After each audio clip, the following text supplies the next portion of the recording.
Tahun 2021 masih menjadi misteri, kisah dan juga sejarah di bumi Nusantara dari tokoh orang terdahulu ternyata banyak yang telah mengungkapkan bagaimana gambaran keadaan zaman di masa mendatang. Percaya atau tidak, hal tersebut memang banyak yang telah terbukti kebenarannya. Seperti halnya pesan terakhir dari Prabu Siliwangi yang memerintah kerajaan Pajajaran. Nama tersebut pasti sudah tidak asing lagi didengar, sosoknya yang terkenal di Nusantara. Prabu Siliwangi berpesan kepada warga Pajajaran yang ikut mundur pada waktu beliau sebelum menghilang. Pesan terakhir dari Prabu Siliwangi selalu mengundang rasa penasaran, sebab amanah tersebut penuh misteri. Banyak dari pesan yang disampaikan oleh Prabu Siliwangi dirasa sangat relevan terhadap keadaan zaman di tahun 2021. Prabu Dewata Prana Sri Baduga Maharaja atau Prabu Siliwangi, lahir pada tahun 1401 Masehi di Kawali Ciamis, mengawali pemerintahan di zaman Pakuan Pajajaran Pasundan yang memerintah kerajaan Sunda Galuh selama hampir 39 tahun, yaitu pada tahun 1482 sampai tahun 1521. Pada masa inilah Pakuan Pajajaran di Bogor mencapai puncak perkembangannya. Nama Siliwangi berasal dari kata silih dan wawangi, artinya sebagai pengganti Prabu Wangi. Mengenai hal tersebut, Pustaka Raja-Raja Ibumi Nusantara II mengungkapkan bahwa orang Sunda menganggap Sri Baduga sebagai pengganti Prabu Wangi, sebagai silih yang telah hilang. Prabu Siliwangi berpesan kepada warga Pajajaran yang ikut mundur pada waktu beliau sebelum menghilang. Jika diperhatikan isi pesan Prabu Siliwangi terkait dengan keadaan zaman yang akan datang sangat relevan dengan keadaan zaman seperti saat ini, dan tidak hanya untuk warga Pajajaran saja. Lantas, seperti apa sejatinya isi pesan terakhir Prabu Siliwangi tersebut? Berikut pesan terakhir dari Prabu Siliwangi. Namun sebelum kita lanjut ke pembahasan berikutnya, silahkan yang baru gabung untuk support channel ini cukup tekan tombol subscribe dan aktifkan notifikasi loncengnya, supaya kalian tidak ketinggalan berita terbaru dari kami.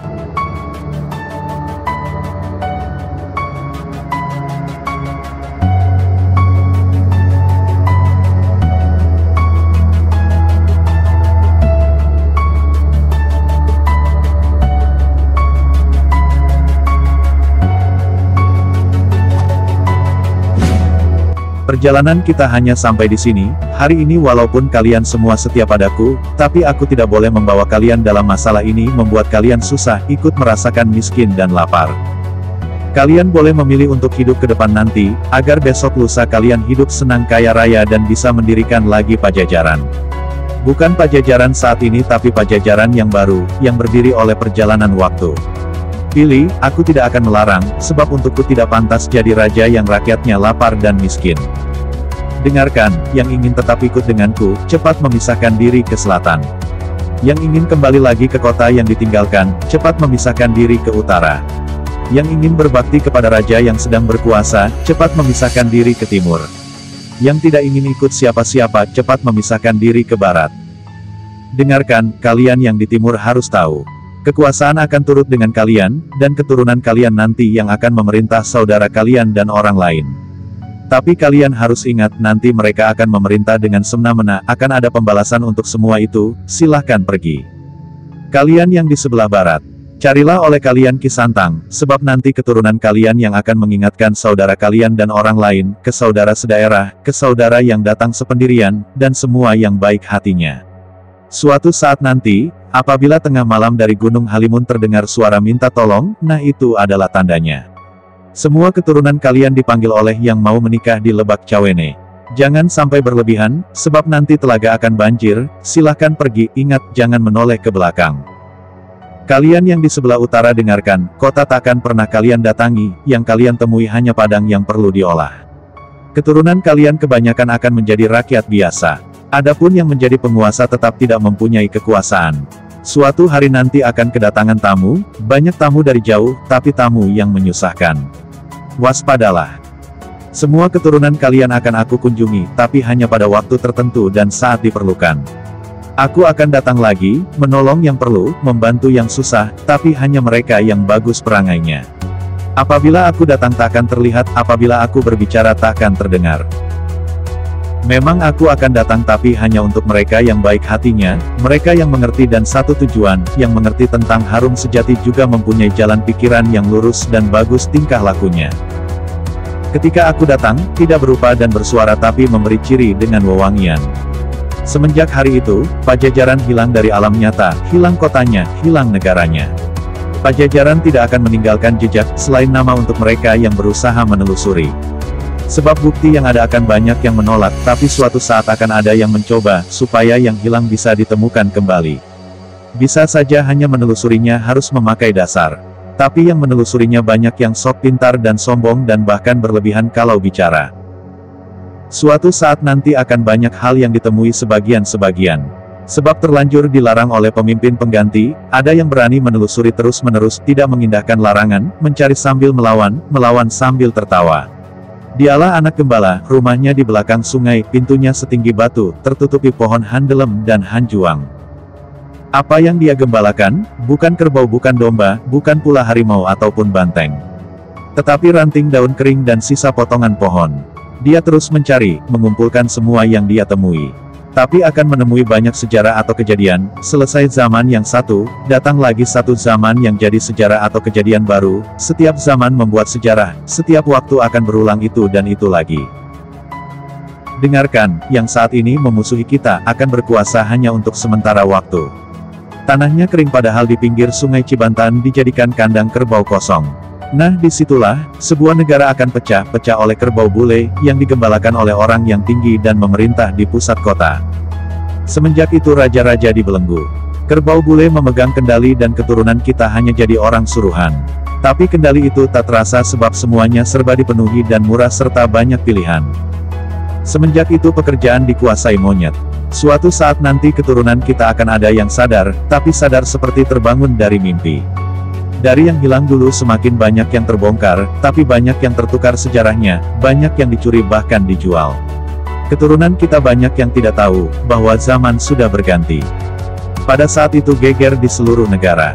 Pintu dihancurkan oleh mereka para pemimpin, tapi pemimpin yang salah arah, yang memerintah bersembunyi, pusat kota kosong, kerbau bule kabur.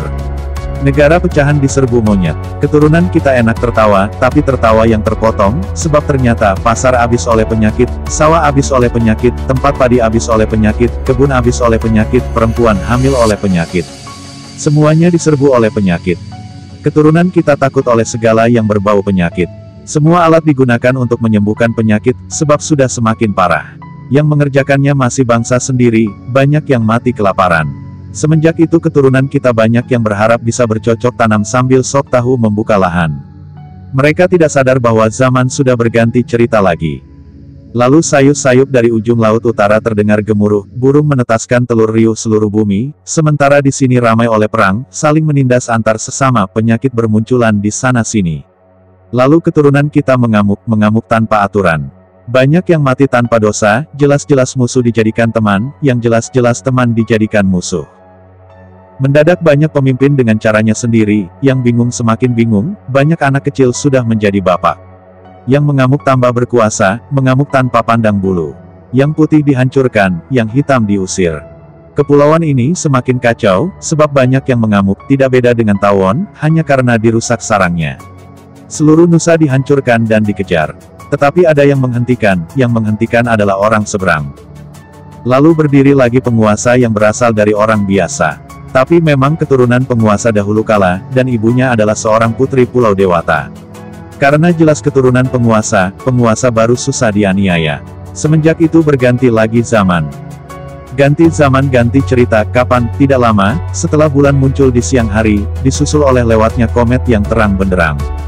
Di bekas negara kita, berdiri lagi sebuah negara. Negara di dalam negara dan pemimpinnya bukan keturunan Pajajaran. Lalu akan ada penguasa, tapi penguasa yang mendirikan benteng yang tidak boleh dibuka, yang mendirikan pintu yang tidak boleh ditutup, membuat pancuran di tengah jalan, memelihara elang di pohon beringin. Memang penguasa buta. Bukan buta pemaksa, tetapi buta tidak melihat, segala penyakit dan penderitaan, penjahat juga pencuri menggerogoti rakyat yang sudah susah. Sekalinya ada yang berani mengingatkan, yang diburu bukanlah penderitaan itu semua tetapi orang yang mengingatkannya. Semakin maju semakin banyak penguasa yang buta tuli, memerintah sambil menyembah berhala. Lalu anak-anak muda salah pergaulan, aturan hanya menjadi bahan omongan, karena yang membuatnya bukan orang yang mengerti aturan itu sendiri.